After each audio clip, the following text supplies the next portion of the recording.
Hello everyone, welcome to JIB CIB English Medium. My name is Aarti and I hope you all are doing good.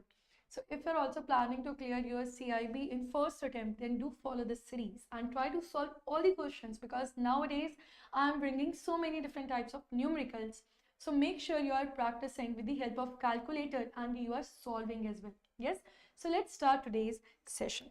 So first question is our case study. Let's read it and let's identify the correct answer. ABC Limited is a rapidly growing technology company specializing in a cloud computing services. Investors are eager to determine whether ABC fairly valued, overvalued, or undervalued compared to other companies in the industry. However, company does not have consistent cash flows. Its earnings fluctuate due to high reinvestment in innovation and infrastructure.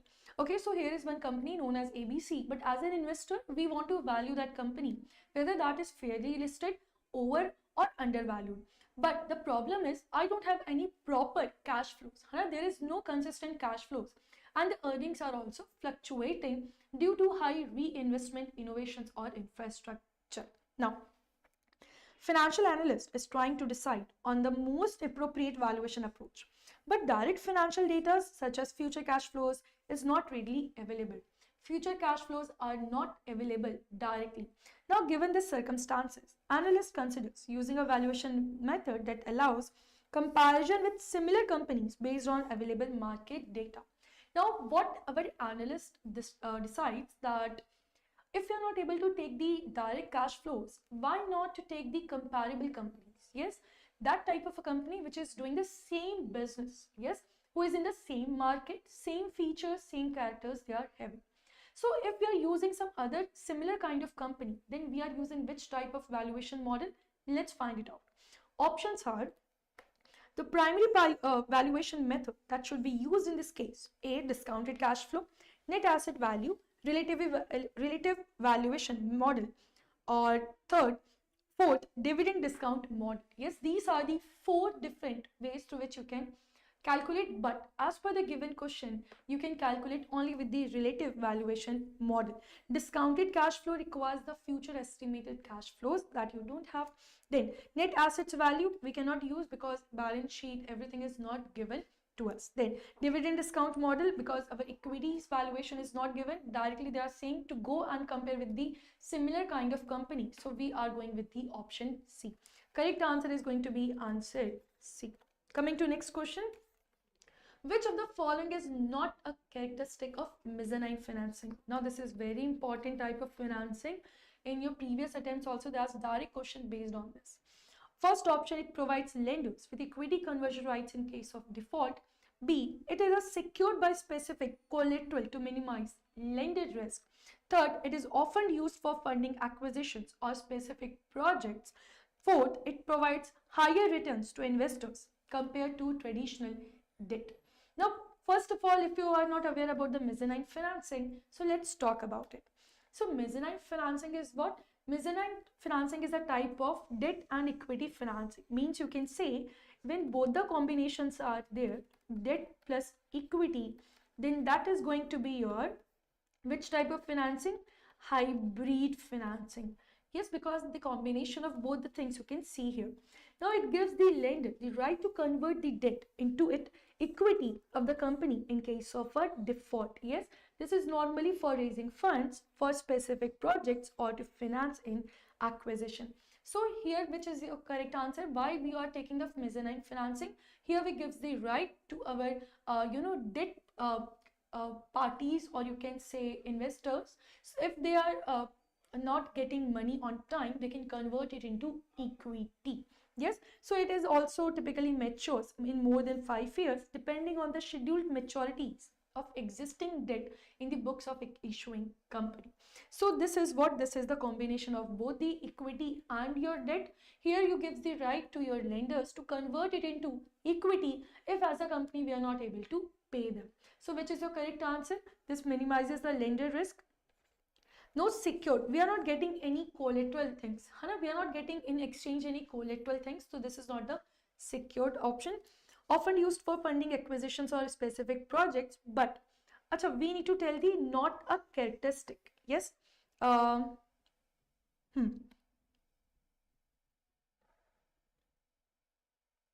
Okay, so issuing company, its cost lower. So let's read the full paragraph because they are asking so many characteristics at the same time. Okay, so let's read it. You can see first point, it gives the lender the right to convert the debt into equity. Okay, that is the first point. That is okay.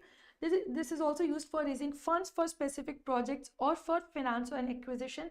Okay, and mezzanine financing provides higher returns to investors compared to normal debt instruments. Yes, this is the third one. Now, okay, so let's read it. It provides higher returns to investors compared to traditional debt. This is true. This is not a part. This is a part of your mezzanine financing. Then often used for funding acquisitions or specific projects. Yes, this is also true. And provides lenders with equity conversion right in case of default. This is also true.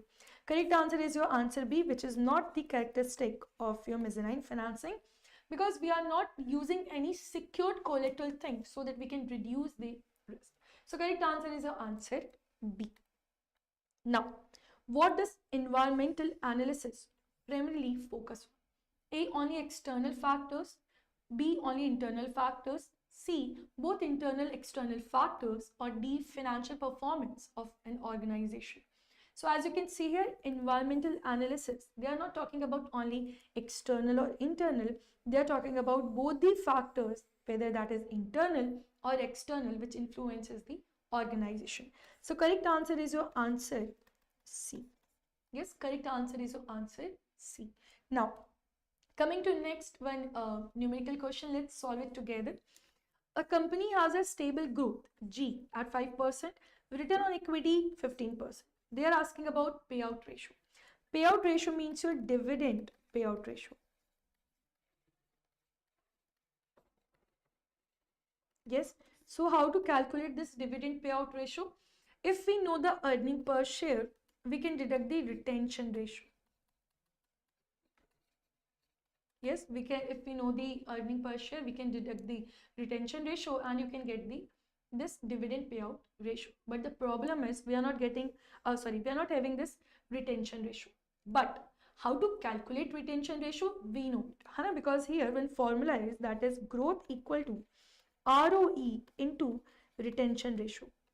This is your RR. We know this formula.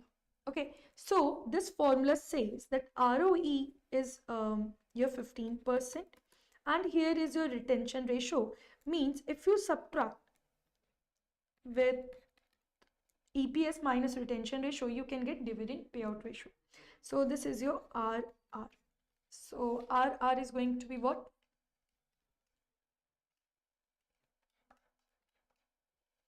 That is going to be 33.33%. This is your retention ratio. Now, as I know that dividend payout ratio is going to be 1 minus 0.3333. So dividend payout ratio is going to be 1 minus 0.3333. That is your 66.67%. This is your correct answer. So what we calculated, let me revise it again. Suppose company is your Reliance. Okay, Reliance earns earning per share as 10 rupees. Okay, now from this 10 rupees, Reliance will distribute to their dividend holders, to their shareholders in the form of dividend, and few amount they are going to reinvest in their business as well. Yes, so this dividend amount what they are paying out of this 10, suppose they are paying 2%, means that is dividend payout ratio. And remaining amount they are investing. So what is the remaining amount? If they are paying 2 rupees to their shareholders, what is their reinvestment amount? That is going to be rupees 8. Yes, so this 8 is their retention ratio. So all retention amount, or you can say ratio, is 80%. This is your 20% and 80% is your retention amount. Yes, out of 10 rupees, if 20 you are distributing to your shareholders because you are using their money, so 80% you are reinvesting. Okay, so this is your retention ratio, this is your dividend payout ratio. Now ROE is the amount which you receive from the investors, and because of that amount, how much you have earned. So as an investor, whatever the total funds I'm giving to the company, by that, what amount they have generated, that is the return on equity. Growth means because of the reinvestment, and with the available funds, how much extra growth we can see. Yes, if we are standing at this point today, how much growth we can see in next year. That is what growth talks about. So this is what we calculated here. I hope everyone understood what we calculated here. Yes. Now coming to your next question, that is ABC Limited has a return on equity, that is ROE of 20%. Now required rate of return, that is R, is 12%. Company follows a retention ratio of 60%. Dividend of the fundamentals. Okay, calculate PE ratio of the company. Now here we need to calculate PE ratio. Now what is this PE ratio? PE ratio means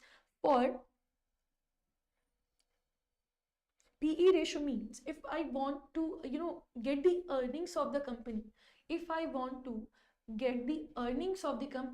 how much I am ready to pay for it. Okay, how many shares I am ready to purchase if I want the earnings of the company. Yes, so that is what PE ratio talks about. PE ratio is nothing but your current market price divided by earning per share. For each earning, as an investor, how much amount I'm ready to pay. Yes, that is what PE ratio. But in this question, they're talking about fundamental calculation of PE ratio. Yes, everyone. So how we need to calculate here? So they are asking about PE ratio. Yes, with the help of fundamentals. So this is equal to 1 minus B divided by R minus ROE into B. Yes, 1 minus B divided by R minus ROE into B. ROE is your return on equity, that is 20%.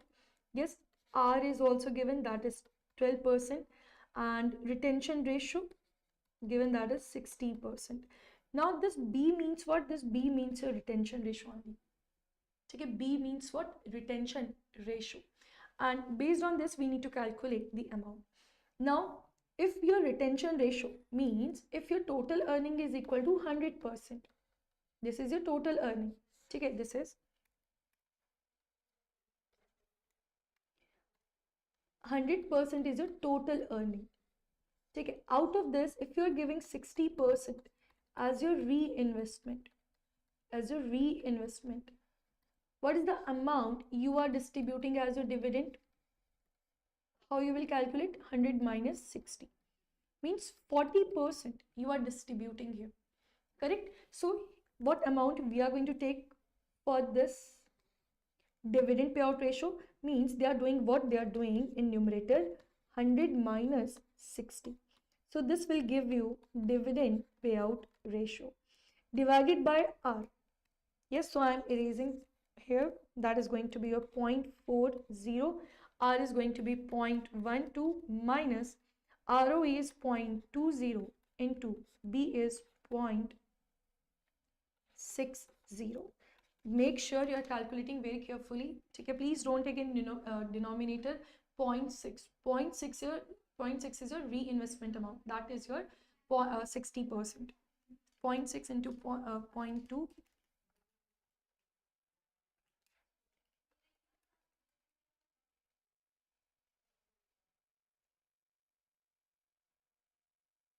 Okay, wait. So if you take this is going to be a 0.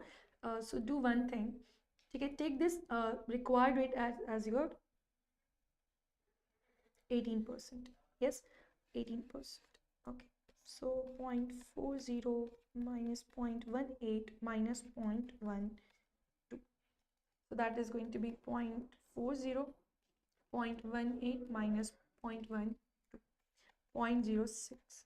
So what is your PE ratio? 0.4 divided by 0.18. 0.06, that is your 6.67.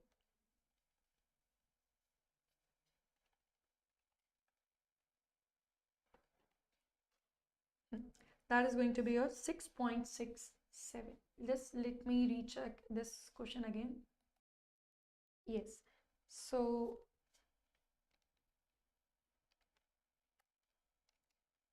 just do a quick check, okay, before submitting the final answer. So this is your correct answer. This PE is your correct answer. So this says that, I'm so sorry. Wait.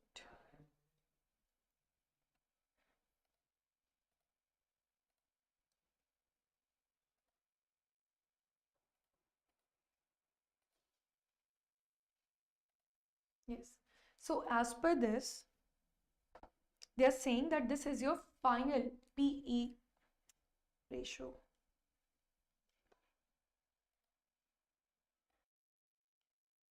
Okay, everyone. So this is how you need to calculate your PE ratio. And finally, if you are planning to give this upcoming attempt and you want to clear in your first attempt, then you can join my this ABFM Telegram group as well. And if you have any further query, you can discuss over there. So with this, now I'm winding up this session. Thank you everyone for joining. Take care and bye-bye.